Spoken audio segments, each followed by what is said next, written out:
Cuando era niña, había un famoso programa de televisión llamado Mea Culpa.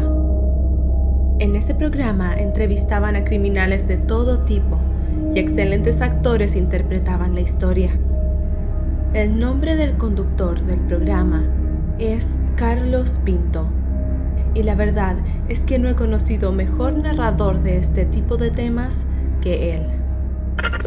Aunque todavía puedes encontrar los capítulos completos de esta serie en YouTube, aquí repasaremos uno de sus tantos casos.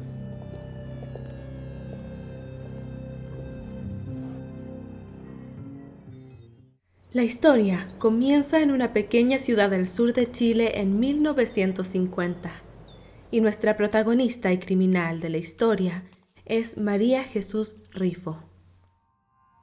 De niña, María vive en el campo con sus abuelos, ya que sus padres no tienen suficiente dinero para criarla. Al principio, habían prometido dejarla solo una semana, pero los meses pasaron y no venían a buscarla, aunque de vez en cuando la visitaban. Finalmente, María crece sin ir a la escuela y sus padres la dejan allí, en la casa de sus abuelos. A los 15 años, conoce a Juan Antonio Gómez, un campesino que trabaja en un fundo, un hombre mayor que muestra interés en ella y quien luego va a pedir su mano donde su familia. María, siendo menor de edad, se somete a la decisión de su familia, diciendo que quiere tener una casa y una familia.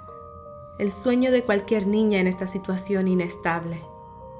Ya que la situación económica de sus padres nunca mejoró, la oferta de que alguien cuidara de María y la mantuviera era tentadora.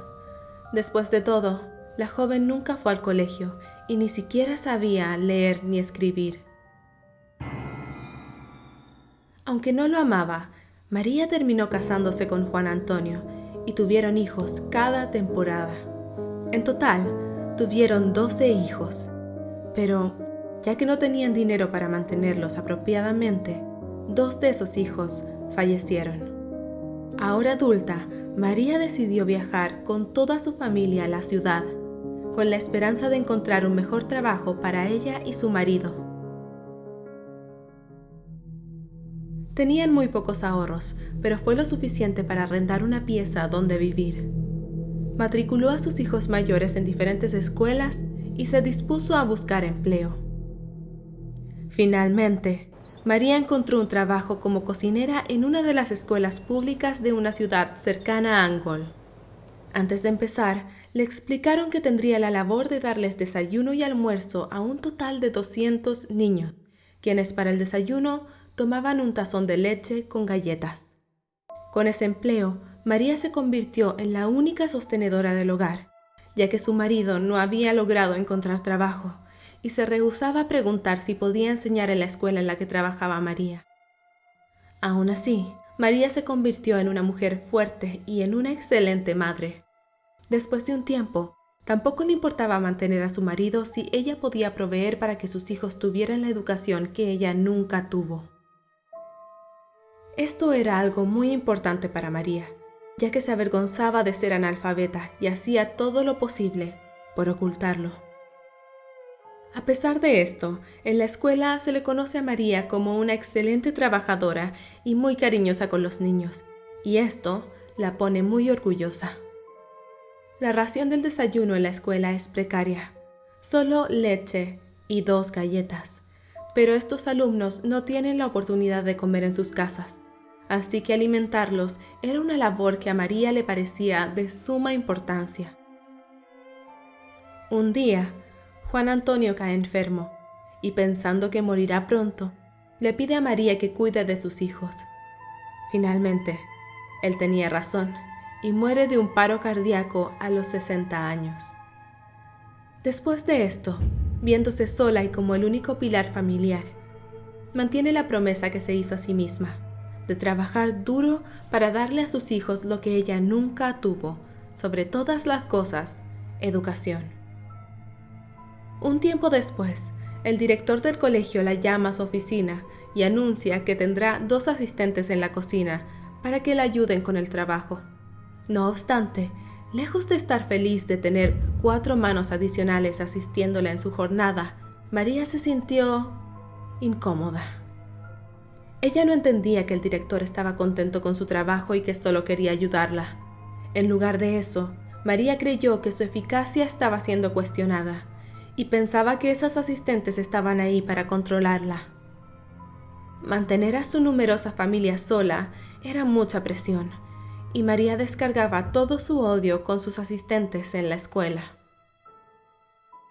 La cosa se puso peor para ella cuando una tercera asistente fue contratada. Un día, mientras visitaba la casa de una de sus hijas mayores, María hace una extraña petición. Le pide polvo para pulgas. Recordando su petición, después de unos días, su yerno va a visitarla para entregarle un polvo que se usa para matar ratones en el campo, llamado gusatión. Según él, era un producto fuerte que también ayudaría con las pulgas. María fue muy precavida al usar el producto en la casa, ya que debido a su potencia, el uso en el hogar no es recomendado. El producto es muy eficaz. Nadie lo sospecha, pero María trama algo muy oscuro. En una ocasión, una de las asistentes le ofrece un poco de leche al señor del aseo, y María estalla contra ella, diciéndole que nadie le ha dado autorización para regalar la leche de los niños, pese a que ella misma siempre lo hace. Morelia Gallegos, una de las asistentes, cuenta que desde siempre sintió un resentimiento contra ellas, que era algo muy notorio porque María era muy simpática con los profesores y los demás trabajadores de la escuela, pero muy mala con ellas. Ella también dice que en una de las reuniones acusó a María por sus malos tratos y además preguntó por qué no había ración de desayuno para ellas, las asistentes, si María compartía el desayuno con los profesores. Entonces, la directiva le dijo a María que los desayunos venían calculados solamente para los alumnos y que nadie más podía sacarlos. Por eso, Morelia piensa que María la odiaba a ella más que a todas las demás. El día 17 de octubre de 1975, una de las profesoras le pide a María que los ayude a sorprender al director por su santo en la noche. Las asistentes del colegio no saben que ella estará en el colegio a esa hora, así que, pensando en vengarse, decide llevar el veneno para ratas consigo. Mientras los profesores y el director comen torta en una de las salas, ella decide vertir el veneno en el concentrado de leche de los niños. María no mide las consecuencias de su decisión.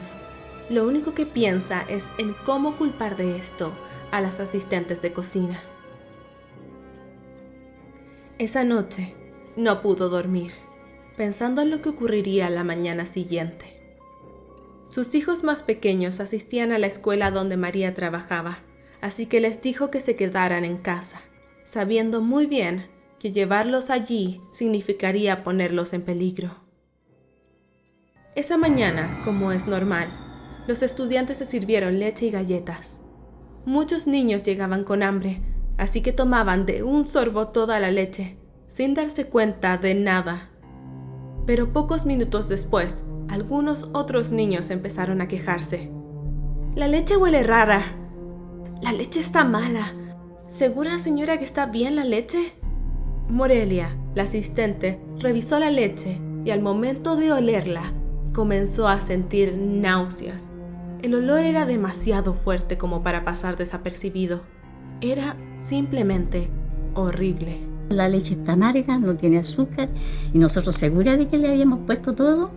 Entonces yo les dije, no puede ser. Fui yo y probé la leche, pero era un amargo terrible, incomparable. Claro, rara, mala. Sí, no era falta de azúcar, era algo, pero un gusto, pero horrible. Entonces, un estudiante que había bebido la leche se desplomó en el suelo. Y luego, otra. Y otro. Muchos niños empezaron a sentirse mal, con fuertes dolores de estómago. Los profesores y el director corrieron al comedor para rescatar a los niños, pero la conmoción era demasiada y no tenían los conocimientos suficientes como para atenderlos adecuadamente allí. Desesperadas, algunas profesoras salieron a la calle pidiendo ayuda, deteniendo un bus para llevarlo a la escuela. El director encaró furioso a las asistentes de cocina, quienes explicaron que habían servido la leche como todos los días. Ninguna de ellas había probado la leche antes de servirla y se sentían muy culpables. Yo quería morirme.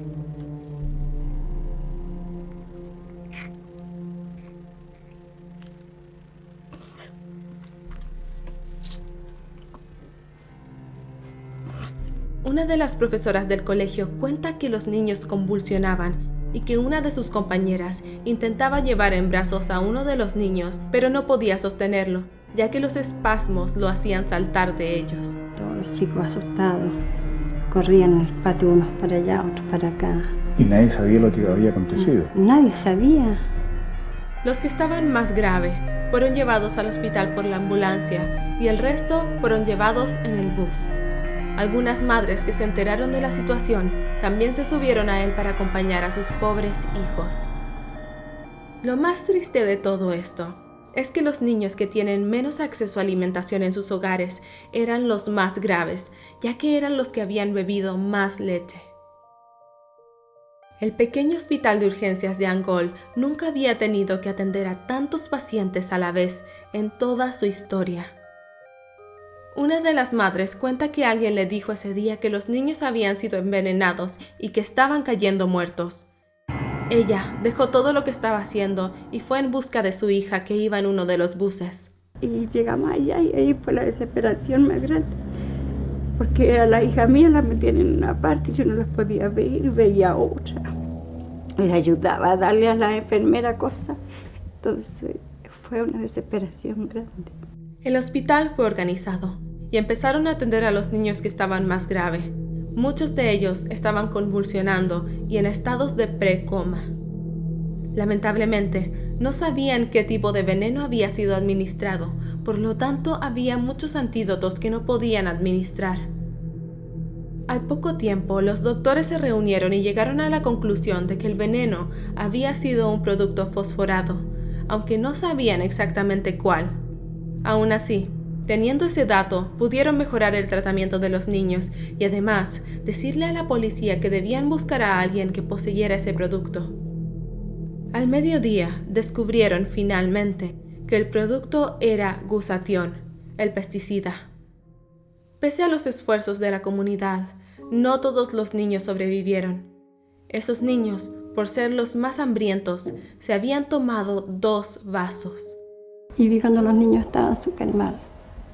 Conversé con uno incluso, pensé que ese niño se iba a salvar, pero a la media hora tuvo un paro cardíaco y también falleció. Eran unos niñitos de asistencia muy regular, les costaba un poquitito pero se esforzaban. Eran el típico niñito de primero que anda pegado a la profesora, son todos tan nuevitos todavía. Ellos se tomaron 2 vasos, me decían después los demás niños, y 2 vasos que se los tomaron prácticamente sin tomarle sabor, porque de un viaje se los tomaron. En pleno velorio de uno de los estudiantes, se anunció que otro niño había fallecido. En total, 3 estudiantes no despertaron jamás. María Rifo fue finalmente interrogada por la policía, quienes sospechaban que tenía algo que ver con el envenenamiento de los niños. Ellos sabían que María no había enviado a sus propios hijos a la escuela, y la excusa de «estoy enferma» no fue suficiente como para disuadirlos. Nunca había faltado al trabajo, ni enferma que estuviera, iba. Pero ese día no fue a trabajar. Nadie que la conociera podía creer que María había hecho tal atrocidad. Nos parecía, no sé, en un principio yo pensaba, a lo mejor esta señora, ella se culpó. Eso es lo que a mí me pareció en lo personal. No hablo a nombre de todos los profesores, pero lo que a mí me parecía era que no podía ser. Yo no la vi a ella en esa situación. Pensamos tantas cosas, pero en ningún momento yo pensé alguna auxiliar, alguna manipuladora pudo haberlo hecho. Pero el pueblo completo, al enterarse, la esperaron fuera de la comisaría para confrontarla. María fue condenada a 20 años de prisión y la mayoría de sus hijos cortaron relación con ella, ya que tuvieron que vivir con la reputación de su madre. Tiempo después de salir de la cárcel, María dice no haber sido culpable del incidente. Acusa a la policía de haberla maltratado en la comisaría y que, finalmente, se culpó a sí misma después de que le dijeran que si no lo hacía, tendrían que cerrar la escuela. Explicó también que para ese entonces ella ya no seguía trabajando en la cocina, sino que en el aseo. Según investigaciones, María fue capaz de envenenar a más de 60 niños que ya vivían en una situación de precariedad inimaginable, solo por sentirse amenazada. Algunos de esos niños solo tenían la oportunidad de comer lo poco que el colegio que los acogía podía ofrecer. Pero está claro que la venganza de María no solo tenía que ver con los celos, sino con algo mucho más profundo que eso: sobrevivencia. La vida de esta mujer siempre había sido miserable, y ese humilde trabajo de cocinera escolar que había conseguido después de mudarse a la ciudad lo era todo para ella. Este trabajo se había convertido en la oportunidad de darle a sus hijos y a sí misma un futuro.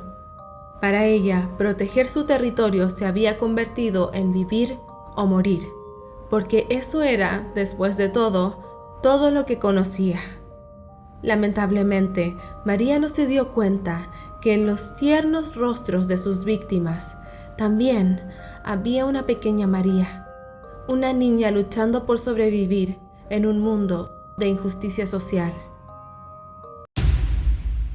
¿Y tú? ¿Crees que María es inocente? Cuéntame en los comentarios. Si te gusta este tipo de videos, por favor, cuéntame.